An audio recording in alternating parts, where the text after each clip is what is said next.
Hello everyone, how are you guys? कैसे हो आप सभी? तो क्लास 9th मैंने आपसे पूछा था क्वेश्चंस की हम किस तरीके को क्वेश्चन करें। आपने मुझसे कहा था कि मैम मोशन के न्यूमेरिकल्स हम लोग कर लेते हैं। तो आज आपका सेशन पूरा टोटली बेस्ड है एमसीक्यू प्लस न्यूमेरिकल, यानी चैप्टर आपका जो मोशन है उसके हम लोग पूरे के पूरे जो कॉन्सेप्ट बेस्ड एमसीक्यू होते हैं साथ में न्यूमेरिकल दोनों को सॉल्व करेंगे। एंड आई होप कि आपको ये पसंद आएगा चैप्टर जो है, क्योंकि ये लेक्चर जब प्रिपेयर कर रही हूँ तो मैंने सोचा कि आपका प्रैक्टिस होना चाहिए, आप लोगों के जो कॉन्सेप्ट है और स्ट्रॉन्ग होने चाहिए।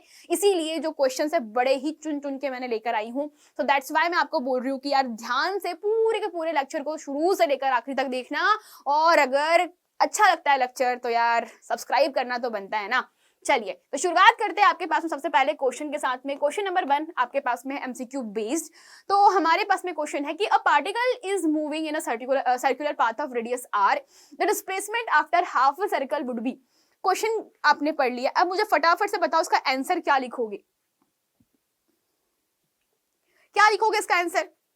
तो अगर आपका आंसर सी है तो यू आर एक्चुअली राइट, और जिसका आंसर सी नहीं है फटाफट से मुझे बताओ कि आपने क्या गलती करी है। तो क्वेश्चन के हिसाब से हमें बोल रहा है कि हमने पॉइंट ए से चलना स्टार्ट किया है और हम सर्कुलर पाथ में क्या कर रहे हैं, ट्रैवल कर रहे हैं। तो हमारा ये सर्कल है, तो बेसिकली सर्कुलर पाथ में हम लोग क्या कर रहे हैं, ट्रैवल कर रहे हैं। बट हमने बोला कि आर रेडियस में ट्रैवल करते करते क्या हुआ है कि हम पॉइंट ए से स्टार्ट किए हैं और बी पे जाके खत्म कर दिए हैं।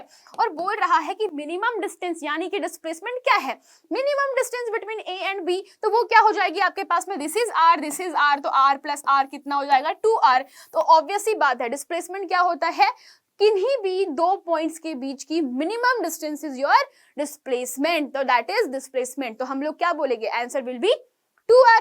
Yes, am I right or not? फटाफट। मेरे ख्याल से ये वाला क्वेश्चन तो बहुत ही आसान था।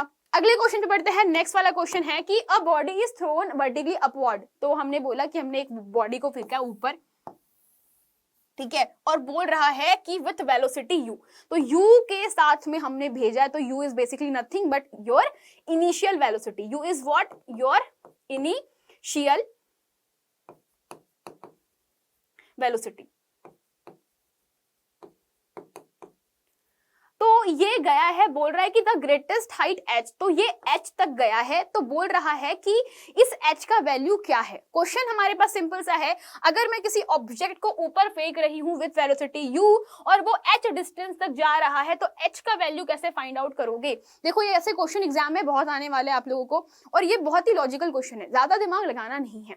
हमारे पास में क्या क्या गिवन है, हमें गिवन है कि ये इनिशियल वेलोसिटी u से फेंका है, और पूछ रहा है कि हमारे पास में जो h का वैल्यू है, यानी कि h क्या है आपके पास में, मैक्सिमम हाइट होती है। This is your maximum height, ठीक है। तो आपके पास में बोल रहा है कि वो ग्रेटेस्ट हाइट यानी मैक्सिमम हाइट तक गई। अगर मैंने मान लो मेरे पास में कोई ऑब्जेक्ट है एंड मैं दिस इज द ऑब्जेक्ट मेरे हाथ में है and this is the paper, और मैंने इसको फेंका ऊपर, तो मुझे बताना कि पेपर फेंकने पर कहां तक जाएगा। तो मैंने बोला पेपर फेंका, तो ऑफ कोर्स तुम लोग ध्यान से देखो, पेपर को फेंकने पर वो एक पर्टिकुलर हाइट तक गया और वापस नीचे गिरा। क्या हुआ, पेपर को फेंका, एक हाइट तक गया, वापस नीचे आया। तो एट दैट पॉइंट जहां पे वो अपनी मैक्सिमम हाइट पे था, वहां पे क्या होगा, उसकी जो फाइनल वेलोसिटी है ऑफ कोर्स वो जीरो हो गई। वो पहले पॉज हुआ, सब लोग ध्यान से सुनना, मैंने ऑब्जेक्ट को फेंका, ऊपर जाके उसकी वेलोसिटी क्या हुई, पहले जीरो हुई, और फिर वापस से वो अर्थ की टुवर्ड्स आ रहा है। यही होता है जब भी हम किसी ऑब्जेक्ट को फेंकते हैं, तो वो ऊपर किसी स्पीड से जाता है और एट मैक्सिमम हाइट पे जाकर के वो रुक जाता है और फिर वापस से वो नीचे गिरता है। तो हमसे बोला है कि वो मैक्सिमम हाइट कैसे निकालोगे, that means at point H the final velocity वो क्या हो जाएगी, v will be equal to 0।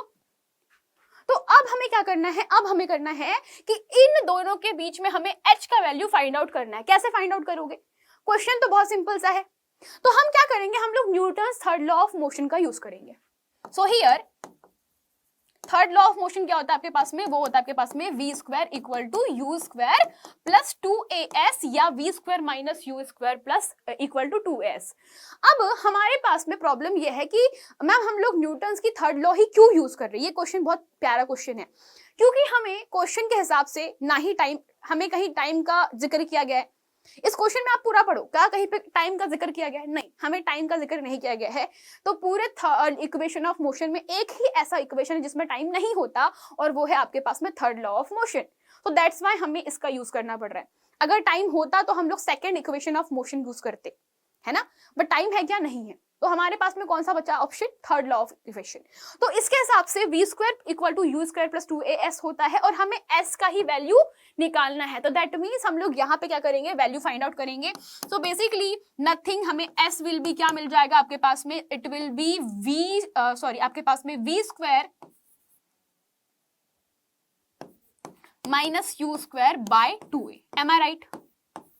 s का वैल्यू मिल गया आपको, तो s is what is, s is basically nothing but your height. तो मैं लिख दूं उसको h, तो h को मैं लिख देती हूँ यहाँ पर, h is equals to V square minus में यू स्क्वायर बाई 2। अब यहाँ पे ये जो a दिख रहा है, इस a का क्या किया जाए मैम, हमारे पास ऑप्शन में तो कहीं भी a नहीं है, तो a क्या है basically, a is nothing but a is acceleration. तो जब हम अर्थ की सरफेस से, ये हमारी क्या है बच्चा, मान लो अर्थ है, तो अगर मैं अर्थ की सरफेस से किसी भी ऑब्जेक्ट को फेंकती हूं तो यहाँ पे कौन सा एक्सेलरेशन लग सकता है यार, अर्थ वाला लगेगा ना।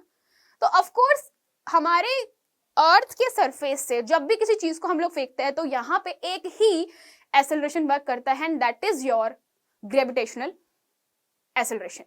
तो यार जो ग्रेविटेशन वाला जो एक्सेलरेशन होता है इसको हम लोग g से रिप्रेजेंट करते हैं, small g, and small g का जो डायरेक्शन होता है अर्थ की डायरेक्शन में पॉजिटिव लिया जाता है। यानी कि अगर आपके पास में कोई भी चीज नीचे गिर रही होती है तो उसका एक्सेलरेशन हम लोग हमेशा पॉजिटिव लेते हैं, और अगर कोई वस्तु या कोई ऑब्जेक्ट ऊपर जा रहा होता है तो हम g का वैल्यू नेगेटिव रखते हैं। ये चीज आपको ध्यान रखना है, एक्सेलरेशन एक वेक्टर है, इसमें आपको डायरेक्शन का ध्यान रखना होता है। तो अभी हमने क्या किया था, ऊपर भेजा था, तो g का वैल्यू क्या हो जाएगा यहाँ पे, नेगेटिव g। क्यों, क्योंकि हमारे पास ऑब्जेक्ट को हमने ऊपर फेंका था। तो यहाँ पे क्या करना है आपको, यहाँ पे पुट करना है v equal to 0 and a equal to minus g। आपको क्या करना है, पुट करना है यहाँ पर a equal to minus g। जब आप पुट करोगे आपका आंसर आ जाएगा। चलो पुट करो और फटाफट आंसर लाओ। तो क्या हो गया आपके पास में यहाँ पे, this will be 0 minus U square divided by 2 minus g।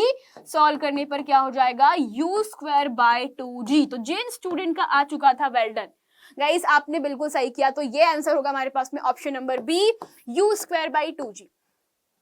ठीक है, तो ये आपका क्वेश्चन था। ऐसे क्वेश्चंस बहुत सिंपली लॉजिकल क्वेश्चन होते हैं, आपको इसमें ज्यादा टाइम नहीं लगाना है। अगर आपसे इससे पूछता कि किस टाइम पर यहाँ पर वो अपनी मैक्सिमम हाइट पे पहुंचता, तो ऑफ कोर्स उस टाइम पे हम लोग सेकंड लॉ ऑफ मोशन का प्रयोग करते, है ना। Newton second law of motion क्या, इक्वेशन ऑफ मोशन क्या है, वो है आपके पास में S equals to ut plus half at square. तो वहां पे हम लोग फिर उसका यूज करते, ठीक है, किसका, आपके Newton second law of equation का, सॉरी आपके पास में Newton second equation of motion का प्रयोग करते हैं। बट हमारे पास में अभी क्या गिवन था, टाइम था क्या, टाइम नहीं था, दैट्स व्हाई हमने किसका यूज किया, यहाँ पे थर्ड लॉ ऑफ मोशन का यूज किया, ठीक है, थर्ड इक्वेशन का यूज किया। ओके चलिए, तो आपके पास में जो थर्ड इक्वेशन है वो क्या थी, ये थी, एंड हमने इसको फाइनल आउट किया।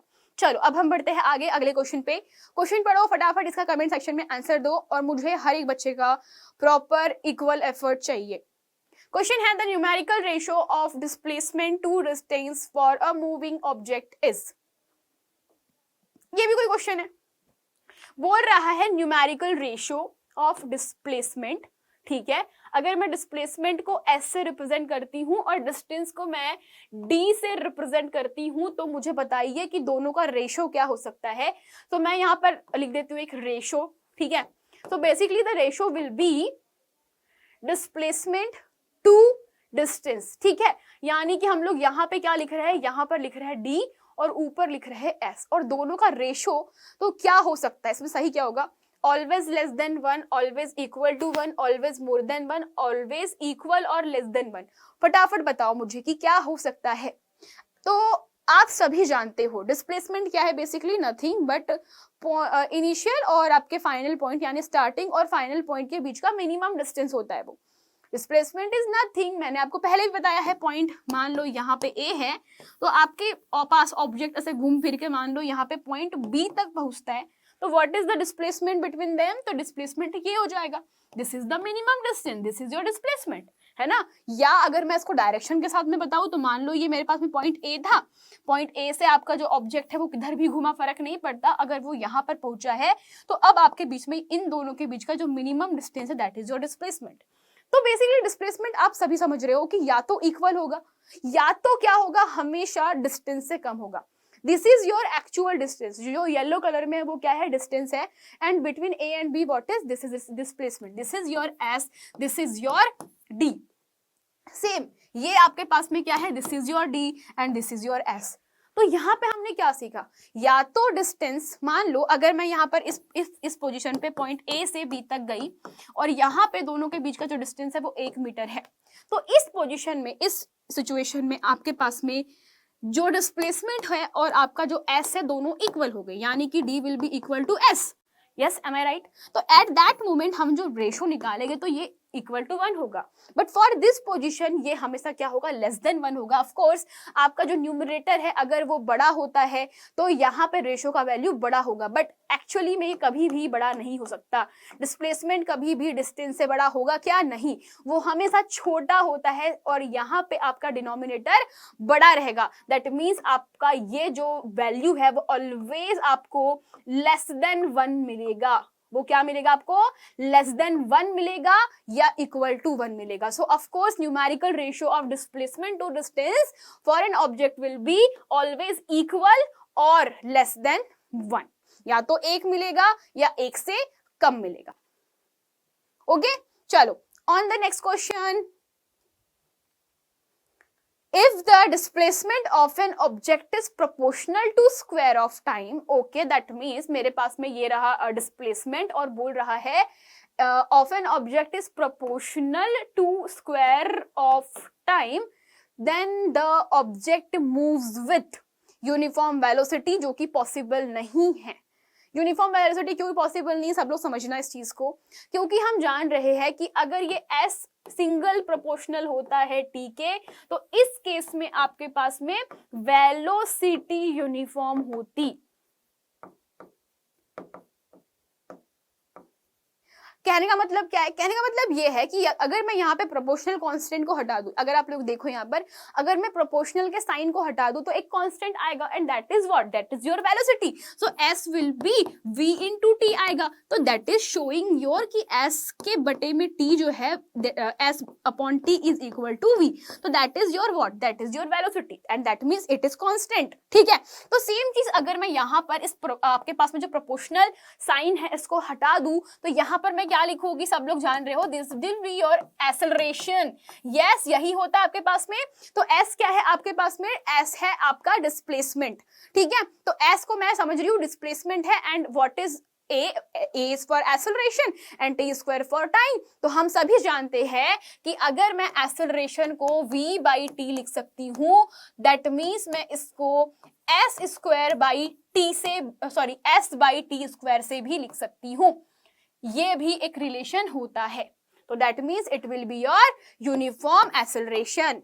ठीक है, तो प्रोपोर्शनल का मतलब क्या होता है, अगर कोई चीज किसी के प्रोपोर्शनल है तो जब भी ये प्रोपोर्शनल साइन हटेगा तो एक कांस्टेंट वैल्यू आती है एंड दैट कांस्टेंट वैल्यू जो है वही आपके पास में क्या है, आपका यूनिफॉर्म एक्सेलरेशन। ठीक है, तो आंसर नंबर जिसने भी बी पे टिक किया होगा उसका बिल्कुल परफेक्ट आंसर है। अगले क्वेश्चन पे बढ़ते हैं। Next question is, from the given VT graph, it can be inferred that the object is in uniform motion at the rest position in non-uniform motion moving with the uniform acceleration। तो चलो फटाफट बताओ कौन से वाले पे tick mark करोगे इस बार। हाँ जी,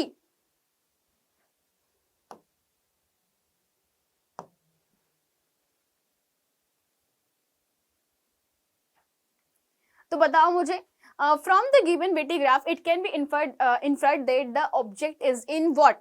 तो सिंपल सा लॉजिक है, तुम्हारे पास में एक एक्सिस पे टाइम है, दूसरी पे क्या गिवन है, वेलोसिटी गिवन है, और हम लोगों ने क्या देखा कि टाइम के रिस्पेक्ट में जो आपका वेलोसिटी है वो कांस्टेंट है।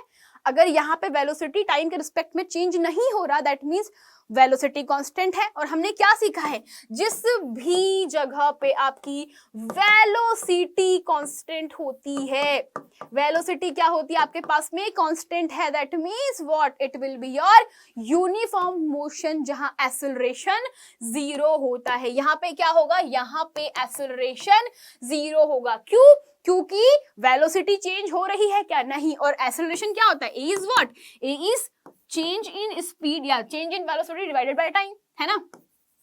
Change in velocity divided by time, यही होता है ना एक्सेलरेशन।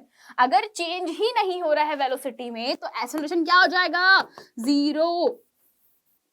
अगर आपकी initial velocity final velocity same है, अगर आपके पास में मान लो इनिशियल वेलोसिटी v1 है और आपकी फाइनल वेलोसिटी v2 है, दोनों इक्वल है, तो of course v2 minus v1 will what, v2 minus v1 जो है वो किसके इक्वल हो जाएगा, वो जीरो के इक्वल हो जाएगा।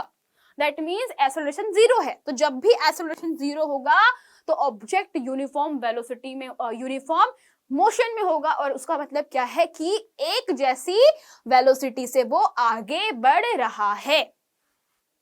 अगला क्वेश्चन है, suppose a boy is enjoying a ride on a merry-go-round which is moving with a constant velocity या constant speed with 10 meter per second, it implies that the boy is at rest, moving with no acceleration, in accelerated motion, moving with a uniform velocity। चलो बताओ मुझे, merry go round क्या होता है basically. तो merry go round जिसमें आपके पास में एक बीच में ना एक ऐसा होता है, ठीक है, एक बड़ा सा सर्कल होता है जिसमें एक बड़े से सर्कल में क्या होता है, आप घूमते रहते हो। तो यहाँ पे आप ऐसे इस तरीके से आप घूमते फिरते रहते हो, this is your merry go round. तो इसमें क्या होता है कि एक सर्कल होता है और ये ऐसे चक्कर लगा रहा होता है, ऐसे बार बार घूमते रहता है, ऐसे गोल गोल गोल गोल गोल घूमते रहता है। तो अब बताओ मुझे कि एक ऐसा झूले में बैठे हो तुम, merry go round is basically एक झूला जिसमें तुम क्या कर रहे हो, बार बार घूम रहे हो, तुम एक सर्कुलर पाथ में ऐसे बार बार घूम रहे हो। तो व्हाट विल हैपन यहाँ पे, तो वहां पे तुमको पता है कि अगर स्पीड क्या है तुम्हारी सेम है, स्पीड चेंज नहीं हो रही, and this is 10 metre per second. तो मुझे एक बात बताना मेरे बच्चा, एक बात बताओ मुझे कि अगर तुम्हारी स्पीड चेंज नहीं हो रही है बट क्या डायरेक्शन बदल रही है। मैंने आपको कहा था कि सर्कुलर मोशन में एक बहुत इंपॉर्टेंट चीज होती है कि आपकी जो वेलोसिटी है वो जीरो नहीं होती। क्यों, क्योंकि जो वेलोसिटी होती है वो विथ रिस्पेक्ट टू टाइम बार बार चेंज हो रही है। सर्कल में क्या होता है, सर्कल में velocity with respect to time बार बार चेंज हो रही होती है, और वो बार बार चेंज हो रही है, दैट मींस व्हाट, डायरेक्शन बदल रहा है। तो डायरेक्शन मतलब सर्कल में पोजीशन हर बार चेंज हो रही है ना। अगर आप यहाँ बैठे हो तो कभी यहाँ रहोगे कभी यहाँ रहोगे, तो हर बार डायरेक्शन क्या होगी, सर्कल में डायरेक्शन क्या होती है, डायरेक्शन हर बार चेंज होते रहती है। यस और नो, फटाफट बताओ मुझे। तो सर्कल में डायरेक्शन हर बार चेंज होते रहती है, इसीलिए वेलोसिटी कभी भी एक्चुअली में जीरो होती है क्या, नहीं होती। तो हम लोग क्या बोलेंगे इसको कि यहाँ पे एक्सेलरेशन होगा कि नहीं होगा, of course change in velocity is what, acceleration. तो यहां पर क्या होगा, ये एक एक्सेलरेटेड मोशन होगा क्योंकि डायरेक्शन हर बार चेंज होते रहती है। नेक्स्ट क्वेश्चन है, area under VT graph represents a physical quantity which has the unit.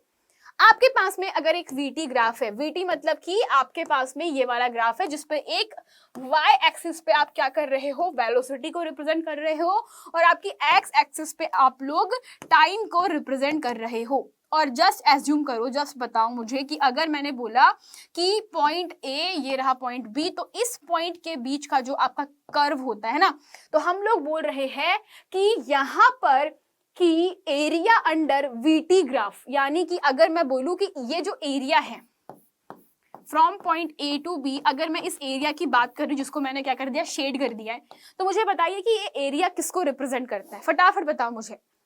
तो ये जो एरिया होता है ये बेटा किस में होता है, ये बेसिकली नथिंग बट ये एरिया जो है वो हमारे पास में this is nothing but what, this is your displacement. ये क्या होता है, this is nothing but what, this is displacement. And what about this is what, this is your slope. And slope जो है, स्लोप क्या होती है, तो तिरछा जो कर्व देख रहे हो क्या है, स्लोप होता है। स्लोप को हम लोग बोलते हैं कि ये अगर वीटी ग्राफ है तो slope will be your v by T, that means it will B acceleration. समझे इस चीज को।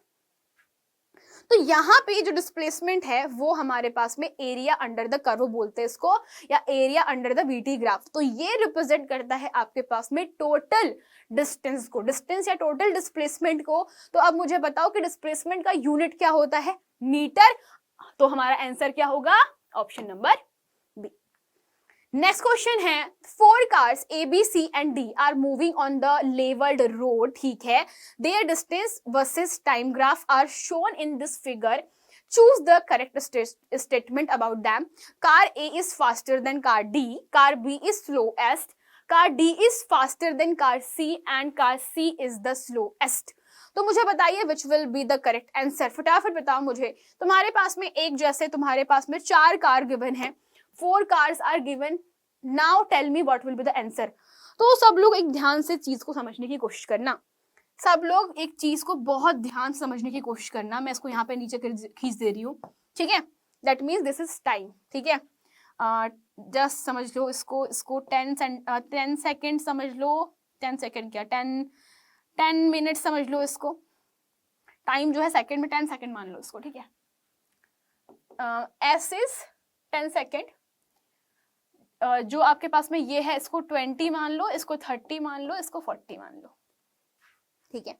यानी कि जो टाइम क्या हो रहा है आपकी एक्स एक्सिस पे इंक्रीज हो रहा है। तुम्हारे पास में तुम्हारे 4 दोस्त है, 4 दोस्त में क्या हुई, रेस हुई।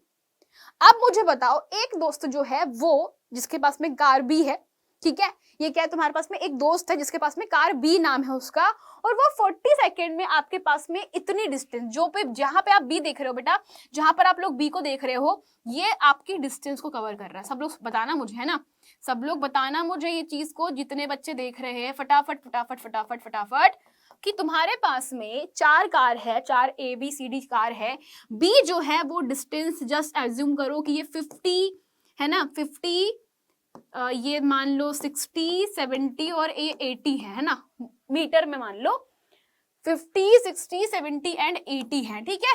चलो तो अब मुझे बताओ तुम्हारे पास में कि टाइम जो है वो क्या हो रहा है, इंक्रीज हो रहा है, और यहाँ पे जो डिस्टेंस है वो क्या हो रही है, ऊपर की तरफ इंक्रीज हो रही है।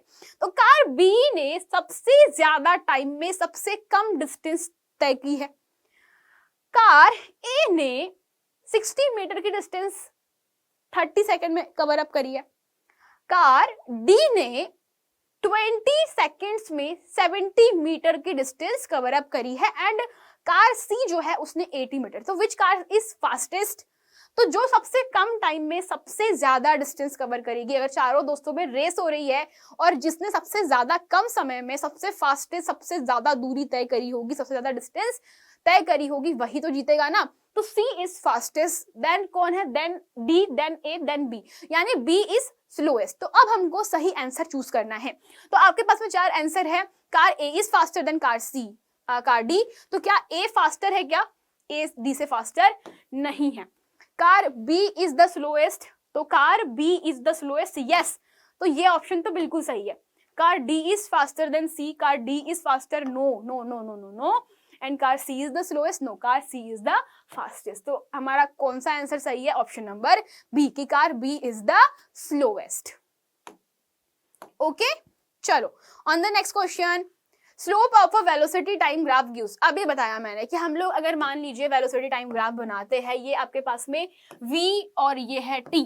तो मैंने आपको कहा था कि जो स्लोप होता है किसी भी ग्राफ का, जो स्लोप होता है वो गिवन होता है आपके पास में इन दोनों का रेशो। तो ये क्या है आपके पास में, जस्ट एज्यूम करो this is your time, this is your time, this is your velocity. तो ये स्लोप को हमने पहले भी आपको बताया कि स्लोप को हम रिप्रेजेंट करते हैं v/t से, ठीक है। तो अगर ये मेरे पास में मान लो डिस्टेंस t जो है वो ट्रेवल करी है, ये मेरे पास में v वेलोसिटी होती है, तो इन दोनों का जो रेशो होता है वो किसके इक्वल होगा, एक्सेलरेशन के, है ना। तो हमारा आंसर क्या हो जाएगा, ये हमारे पास एक्सेलरेशन को रिप्रेजेंट करता है, ठीक है। यहां तक है क्लियर सब लोगों को, हाँ ना, फटाफट।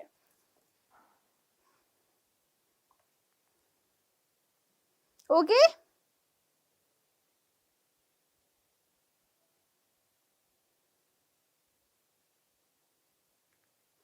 नेक्स्ट क्वेश्चन है आपके पास में, In which of the following cases of the motions the distance moved and magnitude of displacement are equal?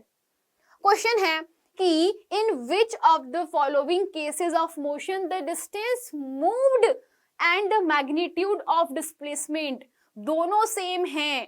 कब ऐसी पॉसिबिलिटी होगी? मैंने कहा था आप पॉइंट ए से पॉइंट बी पर जा रहे हो, तो पॉइंट ए से पॉइंट बी पर आप कैसे हो? स्ट्रेट पाथ पे हो. अदरवाइज जितनी भी आपके पास में पॉइंट ए से पॉइंट बी पे आप ट्रैवल करते हो, मैंने कहा था कि आप किधर से भी ट्रैवल करो, बट पॉइंट ए और पॉइंट बी के बीच का जो भी सिचुएशन है, सिनारियो सेम रहेगा क्या? नहीं, इन दोनों के बीच का डिस्प्लेसमेंट जो है वो डिस्टेंस से टोटली डिफरेंट रहता है. बट एक ही केस होता है जहां पे दोनों इक्वल होते हैं.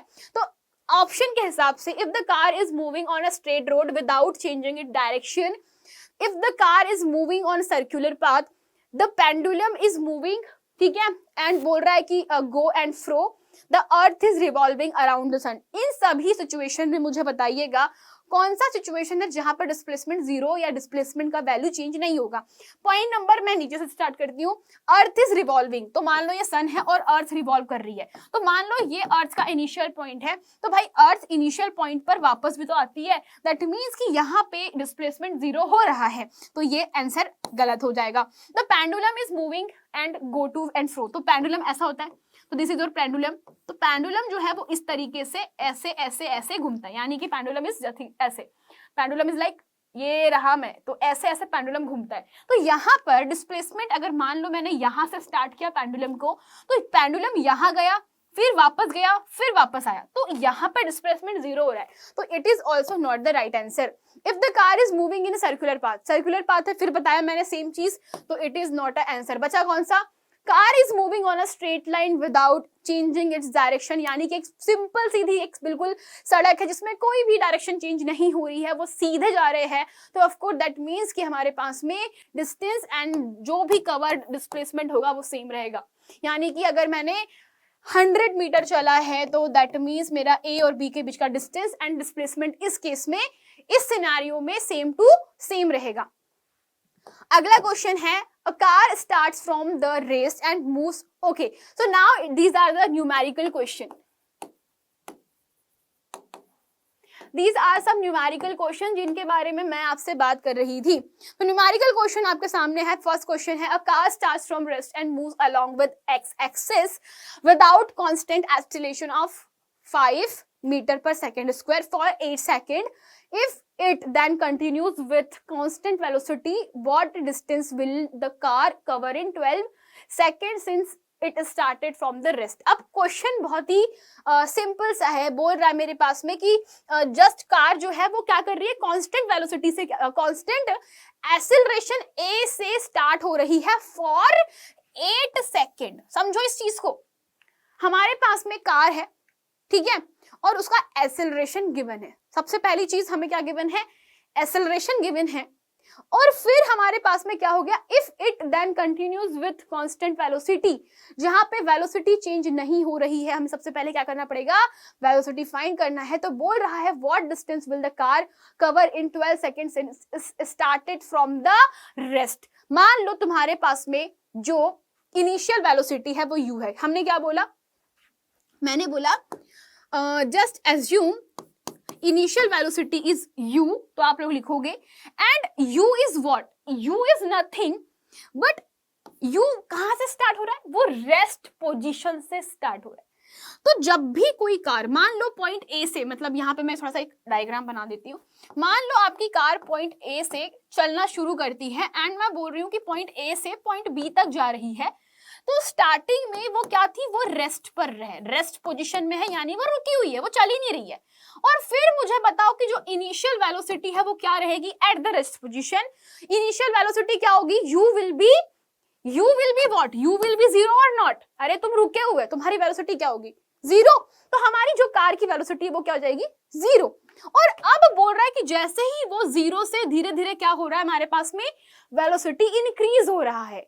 With respect to time constant speed में क्या हो रहा है, इंक्रीमेंट हो रहा है, और वो बोल रहा है कि एक जैसा एक्सेलरेशन है जिसका वैल्यू हमें गिवन है 5, और बोलता है कि 8 सेकंड तक, यानी 8 सेकंड तक वो इसी से मूवमेंट कर रहा है, और उसके बाद यहाँ पे जो टोटल टाइम लग रहा है, यानी ए से बी के बीच का टोटल टाइम कितना लग रहा है, टोटल टाइम हमारे पास में 12 सेकेंड है।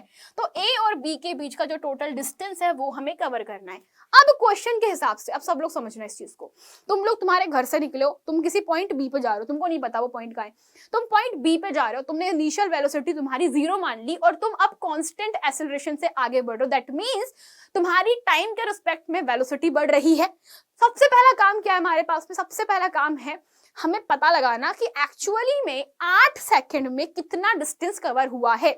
तो पहला प्रॉब्लम क्या है हमारे पास में, इस क्वेश्चन को दो भाग में तोड़ो।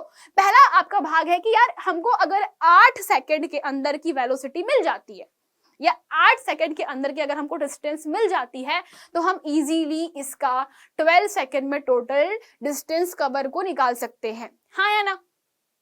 तो हम इसको पहले पार्ट में तोड़ते हैं जहां पर हमारे को 8 सेकंड के लिए डिस्टेंस निकालनी है, ठीक है।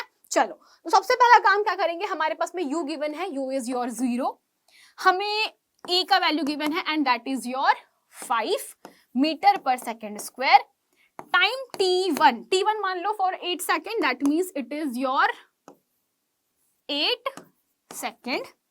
अब क्वेश्चन के हिसाब से हमारे पास में ये गिवन है और हमसे बोल रहा है कि फिर वो बाद में मतलब हमारे लिए फॉर दिस टाइम पीरियड हमें 8 सेकंड के लिए निकालना है, फिर हम लोग 12 सेकंड के लिए बाद में निकालेंगे। तो अब यहाँ पे हमें क्या करना है, बेसिकली सबसे पहला काम हमारे पास में क्या रहेगा कि मुझे बताओ कि कौन सा ऐसा इक्वेशन ऑफ मोशन है, कौन सा ऐसा आपके पास में इक्वेशन ऑफ मोशन है जिसके अंदर इनिशियल वेलोसिटी, डिस्प्लेसमेंट और टाइम का हम यूज करते हैं। बताओ, इक्वेशन ऑफ मोशन हमारे पास में फर्स्ट इक्वेशन ऑफ मोशन क्या होती है, v is equals to v is equals to u plus at, ठीक है, u plus at। Second one होती है आपके पास में and that is s is equals to ut plus half at square, and the third one is v square equal to u square plus 2as। ये तीन equation of motion है। मुझे बताओ विच इक्वेशन जहां पे हमारे पास सिर्फ इनिशियल वेलोसिटी है एंड टाइम है, तो this is your equation number 2। तो आपको समझना है, क्वेश्चन को देखकर पता लगाना पड़ेगा कि यार कौन सी इक्वेशन ऑफ मोशन हमको यूज करनी है। अक्सर स्टूडेंट का जो कंफ्यूजन होता है कि मैम हम कौन सा वाला इक्वेशन ऑफ मोशन चूज करें, तो यार इक्वेशन ऑफ मोशन को चूज करने के सबसे पहला ही पॉइंट आपके पास में होना चाहिए कि क्वेश्चन में हमें क्या फाइंड आउट करना है, किस चीज का नीड है, किस चीज का नीड नहीं है। तो क्वेश्चन हमेशा ऐसा आपको कंफ्यूजिंग दिया जाता है। क्वेश्चन देख के मुझे पता है कि आधे बच्चों की हवैया उड़ गई होगी, बट समझो इस चीज को कि जब हमने बोला कि हमारे पास में रेस्ट पोजीशन से स्टार्ट हुआ है और बोला टोटल 12 सेकंड का हमको डिस्टेंस कवर करना, यानी कि हमारा पॉइंट ए से बी तक के पहुंचने में क्या 12 सेकंड लग रहे हैं और टोटल डिस्टेंस हमको कवर करना है, तो उसके लिए सबसे पहले हमें 8 सेकंड का जो डिस्टेंस है वो कवर करना पड़ेगा। तो पहले अगर मैं 8 सेकंड में टोटल डिस्टेंस निकाल लूं जब रेस्ट पोजीशन पे थी, तो मेरे पास में जो u का वैल्यू है 0 है। तो चलो फाइंड आउट करते हैं। तो by second equation of motion,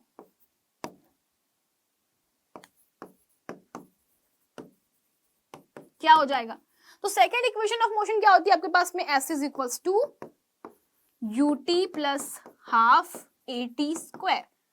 So here u is what? u is 0. तो here u is 0, तो 0 multiply by t plus half at square, यानी कि 1/2 a कितना है आपके पास में, a हमारे पास में गिवन है 5, तो ये मेरे पास में 5 है, मल्टीप्लाई 5, t कितना है 8, सॉल्व करो इसको। So here s will B कितना हो जाएगा, फटाफट बताओ मुझे। So 0 plus half 5 into 8 into 8, 2 से काट दो इसको, 4 टाइम्स कटेगा, ठीक है। तो कितना हो जाएगा आपके पास में, कितना आंसर आएगा,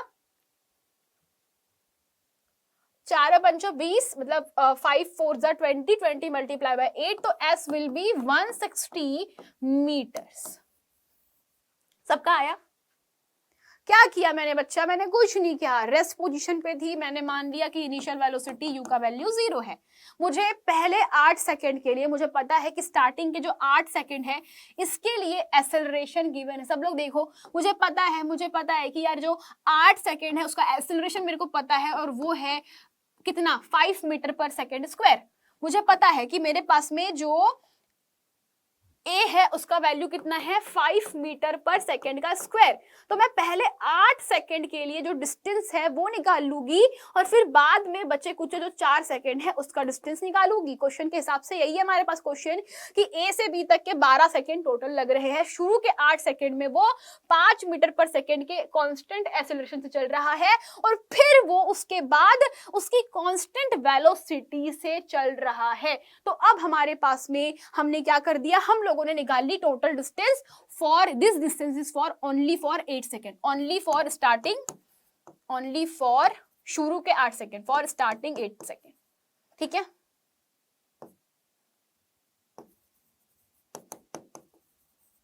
एट सेकेंड। अब क्या करना है? अब बात यह है कि मैम अब तो हमको वेलोसिटी निकालनी पड़ेगी। अब तो हमारी क्या पड़ेगी, अब हमको जरूरत पड़ेगी कि अब हमारे पास में हमने क्या कर दी, पहली डिस्टेंस निकाल दी। अब प्रॉब्लम क्या है, अब हमको जो आखिरी के 4 सेकंड है उसकी वेलोसिटी फाइंड आउट करनी पड़ेगी। तो कैसे फाइंड आउट करोगे? तो इसके लिए हमारे पास में एक काम कर सकते हो, हमारे पास में u का वैल्यू गिवन है, हमको पता है कि आपके पास में जो एक्सेलरेशन है वो पता है, हमको टाइम का वैल्यू गिवन है। तो क्या फाइंड आउट करोगे, किसका यूज करोगे आप लोग? चलो बताओ मुझे। अगर मैं आपसे बोलूं कि कैसे वेलोसिटी निकालोगे तो क्या करोगे, क्या करोगे? तो हमारे पास में वेलोसिटी निकालने के लिए हमको क्या करना पड़ेगा, हमारी जो मैक्सिमम वेलोसिटी है, यानी कि समझो इस चीज को कि 8 पर, समझो इस चीज को, इस पॉइंट समझना कि मेरे पास, मैंने घर से गाड़ी निकाली, शुरुआत में 0 पे थी मेरी गाड़ी की स्पीड, शुरुआत में 0 पे थी, फिर 0 से बढ़ाई मैंने, फिर बढ़ाई मैंने, और जा करके मान लो मैंने कुछ x मीटर पर सेकंड की वेलोसिटी हासिल करी, है ना। मैंने बोला था आपको कि आप घर से निकलो, पॉइंट ए से पॉइंट बी तक जाना है, तो स्टार्टिंग में आप क्या कर रहे हो, बढ़ते हुए वेलोसिटी के साथ में जा रहे हो, एंड एक फाइनल पॉइंट पे जाकर के आपकी जो वेलोसिटी है वो x होगी मान लो, या आपकी जो वेलोसिटी है वो v मान लो कि x जो आपके पास में जहां पर 8 सेकंड में जो कांस्टेंट एक्सेलरेशन था वो मान लो कि आपका सेम हो गया। तो एट दिस पॉइंट, यानी कि हमको इस 8 सेकंड का जहां पे एंड हुआ है वहां पर अगर वेलोसिटी पता चल जाए, अगर हमको इस पॉइंट पर वेलोसिटी v का वैल्यू पता चल जाए, तो हम लोग v का यूज कर सकते हैं for from here to there, है ना। हम लोग यहाँ पर कर सकते हैं ऐसा, ठीक है, तो हम लोग यहाँ पे कर सकते हैं ऐसा। तो चलो अब हम लोग क्या करेंगे यहाँ पर, तो अब हम लोग सिंपली बात करते हैं कि हमारे पास में ओनली फॉर स्टार्टिंग 8 सेकेंड हम लोगों ने डिस्प्लेसमेंट निकाला, डिस्टेंस निकाला। Now after 8 second the velocity will B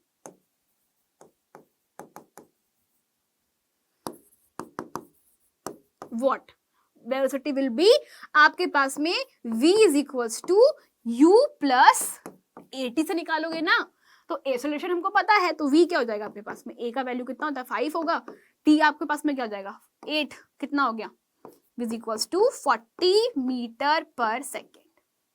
तो v का वैल्यू मिल गया आपको 40 मीटर पर सेकेंड। तो अब मुझे बताओ कि 40 मीटर पर सेकेंड क्या है आपके पास में, ये वेलोसिटी है from point A to B, यानी कि from point A to B, जिसमें स्टार्टिंग के 8 सेकेंड में 160 मीटर आपके पास में आपका ऑब्जेक्ट चला है। एक्सेलरेशन इसका हमको गिवन था 5 मीटर पर सेकेंड का square, and at this point, या आपके पास में 8 आफ्टर 8 सेकेंड, या मैं बोलूं यहाँ पर जो टाइम है वो 8 सेकेंड का टाइम है। तो आफ्टर 8 सेकेंड जो वेलोसिटी है वो क्या हो गया, इसका 40 हो गया। तो क्या मुझे अब बताओ कि आफ्टर दिस 40 क्या आप लोग इसका डिस्प्लेसमेंट निकाल सकते हो? क्या आप लोग मुझे बता सकते हो कि अगर आपको वेलोसिटी पता है तो क्या ये वाला जो d का वैल्यू है वो फाइंड आउट किया जा सकता है? क्या आपको पता है कि टोटल जो टाइम लग रहा है वो 12 सेकेंड का टाइम है, और यहाँ 8 सेकेंड का हम निकाल चुके हैं। बचे कितना बेटा, यहाँ पे t का वैल्यू कितना है, t का वैल्यू है 4 सेकेंड। तो बचे कुछ 4 सेकेंड की जो भी क्या है बच्चा, जो भी 4 सेकंड के अंदर की वेलोसिटी है अगर हमको पता है तो क्या हम डिस्टेंस निकाल सकते हैं? यस। तो फिर हियर व्हाट हियर, तो यहां पर हम लोग क्या करेंगे, हम लोग यूज करेंगे v is equals to d by t से। d is what? d is distance by time। तो वेलोसिटी क्या होता है? Velocity is equals to distance upon में टाइम। तो वेलोसिटी v क्या हो जाएगी आपके पास में? हमको d का वैल्यू नहीं पता है और v का वैल्यू कितना है हमारे पास में, अभी निकाला हम लोगों ने, that is your 40 divided by t कितना है आपके पास में? 4 सेकेंड। सॉल्व करो तो d will be 40 multiply by 4, कितना आ जाएगा? कितना आएगा? चलो बताओ जल्दी जल्दी से। तो 40 मल्टीप्लाई बाय 4 है ना, होगा? तो ये 160 आया क्या? 160 आया सब लोगों का? तो ये हो गया 160 meter. So now tell me, so for 12 second the total distance कितनी हो जाएगी? टोटल डिस्टेंस ये जोड़ दो, ये वाली जोड़ दो और यहां पर हमने निकाल दी और वो कितनी आई? अगेन यहां पर 160 आई। तो इन दोनों को टोटल जोड़ दो तो आपके पास में आ जाएगी वो 160 plus 160, it will be 320 metres. आ गई सबकी आंसर? सबका सही आया? तो इसका फाइनल आंसर क्या होगा? 320 मीटर, यानी पॉइंट ए से बी तक जाने में से कितना टाइम लग रहा है? इसे 320 मीटर्स का टाइम लग रहा है। कर लोगे? क्वेश्चन इसी था, कुछ भी इसमें टफ था क्या? देखो हाँ, शुरू में लग सकता है कि यार मैम आपने तो पहला ही क्वेश्चन बहुत टफ उठा लिया, बट एक्चुअली में ये क्वेश्चन ही है जो आपके दिमाग की बत्तियां खोल सकता है। कि आपने सोचो ना कि शुरुआत में हम लोग एक कांस्टेंट एक्सेलरेशन से आगे बढ़ रहे हैं, हमारे पास में टाइम गिवन है, तो हमें सबसे पहले क्या करना पड़ेगा? हमें सबसे पहला काम यही करना है कि इनिशियल वेलोसिटी पता है तो फटाफट हम लोग 8 सेकेंड का डिस्टेंस निकाल लेंगे, फिर बचे कुछ 4 सेकेंड के लिए डिस्टेंस निकालेंगे। तो ये काम हमें करना होता है। तो जब भी क्वेश्चन समझ में नहीं आए तो पहले क्या क्या गिवन है देख लो, फिर आप देखो कि क्या चीज हम यूज कर सकते हैं, कौन सी इक्वेशन ऑफ मोशन का यूज कर सकते हैं, उसको अप्लाई करो एंड फिर आप लोगों को ये बहुत ही ईजी तरीके से आप सॉल्व कर सकते हो। चलो आगे बढ़ते हैं on the next question. A motorcycle drives from A to B with a uniform speed of 30 km per hour and returns back with the speed of 20 km per hour. Find its average speed. So what is average speed? So we know that average speed is nothing but what? Total distance divided by total time. यही होती है क्या? यही होती है total distance travel by the object divided by total time taken. तो ये हमारे पास में क्या होती है? एवरेज स्पीड होती है। अब क्वेश्चन हमारे पास में साफ साफ दिख रहा है, तुम लोग देख सकते हो क्वेश्चन के हिसाब से बोल रहा है हमारे पास में कि ए पॉइंट से बी तक जा रही है with a uniform speed of 30 kilometre per hour. अब समझो, मान लो मेरे पास में फिर से ये मेरे पास पॉइंट ए है, पॉइंट ए से पॉइंट बी तक मेरे पास में ऑब्जेक्ट मूवमेंट कर रहा है। तो लेट्स एज्यूम कि ये डिस्टेंस दोनों के बीच का कितना है? x है। माना तुमने पॉइंट ए और बी के बीच का हमको डिस्टेंस पता है क्या? नहीं पता। तो हमने क्या मान लिया? हमने एज्यूम कर लिया पॉइंट ए से बी तक के वो x टाइम में जा रही है ना।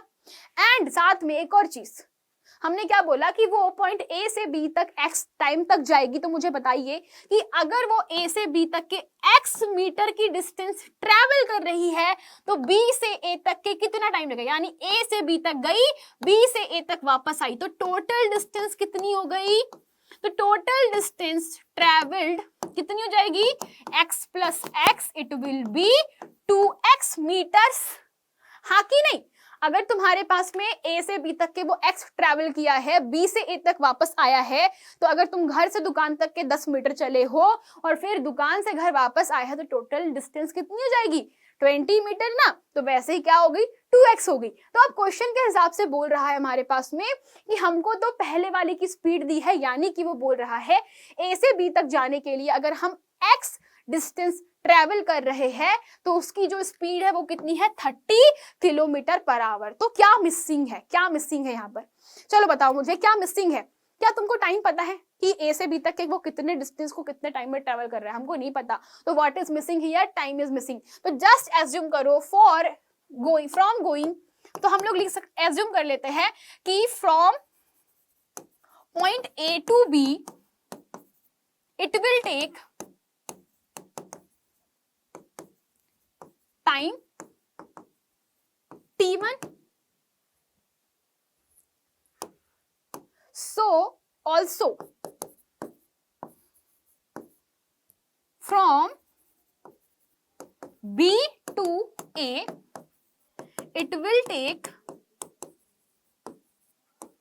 time t2, yes or no? अरे मैंने बोला कि A से B तक जा रहा है टाइम t1 में, B से A तक वापस आ रहा है टाइम t2 में, इसमें कुछ दिक्कत किसी को? तो ये तो बहुत ही आसान सी चीज थी। तो अब हम लोग क्या करेंगे, सो हियर तो हमारे पास में एवरेज स्पीड होती है total distance divided by total time. तो टोटल टाइम हमने मान लिया कि एक t1 है दूसरा t2 है, ठीक है।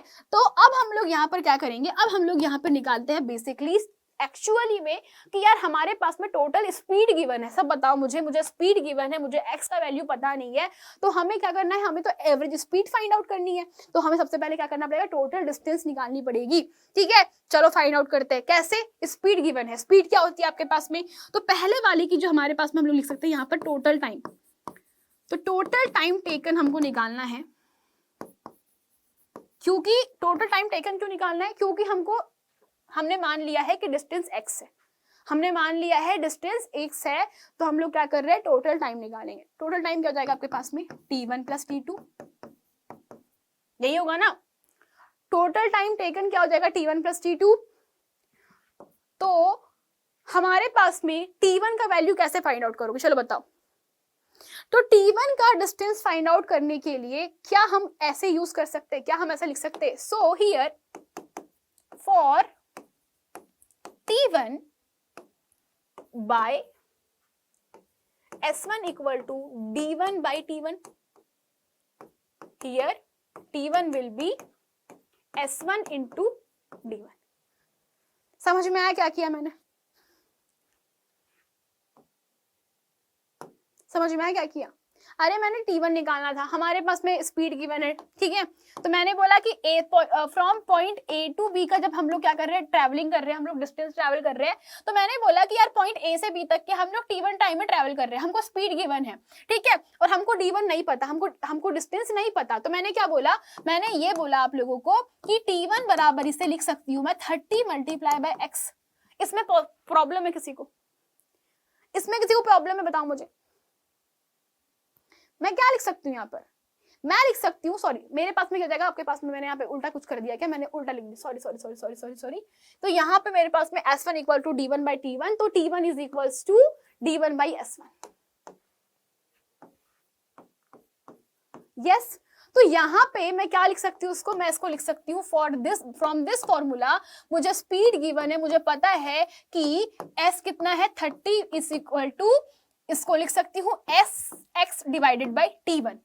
अब आप बोलोगे मैम मैंने कि x को ही क्यों, मैंने डिस्टेंस को x लिया है और टाइम को t1, क्योंकि दोनों के लिए स्पीड डिफरेंट है तो टाइम भी डिफरेंट लगेगा, दैट्स व्हाई मैंने टाइम वैल्यू मानी है t1 t2। तो t1 इज इक्वल टू क्या हो जाएगा, यहाँ पर सॉल्व करोगे तो t1 को यहाँ पर लिखो और यहाँ पर आ जाएगा 30 divided by x। Same for t2, तो t2 क्या हो जाएगा आपके पास में, same for t2 and that will be x divided by 20, सही है।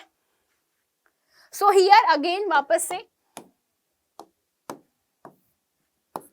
हमने क्या निकाला था, टोटल टाइम टेकन। तो टोटल टाइम क्या हो जाएगा आपके पास में, total time will be t1 plus t2 था, तो t1 का वैल्यू क्या है 30 divided by x plus x divided by 30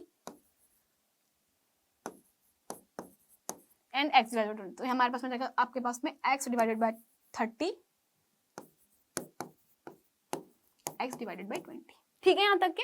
चलो सॉल्व करो, so here it will be around, solve करोगे तो x डिवाइडेड बाय 10 मैं बाहर निकाल देती हूँ, यहाँ पे सॉल्व करूंगी तो 1/3 प्लस 1/2, सॉल्व करने पर क्या हो जाएगा, दिस विल बी 5/6, तो x/10 multiply by 5/6 it will B 5 एकम 5, 5 दूनी 10, 6 दूनी 12, तो x डिवाइडेड बाय 12 जो है ये मेरे पास में आ गया टोटल टाइम टेकन।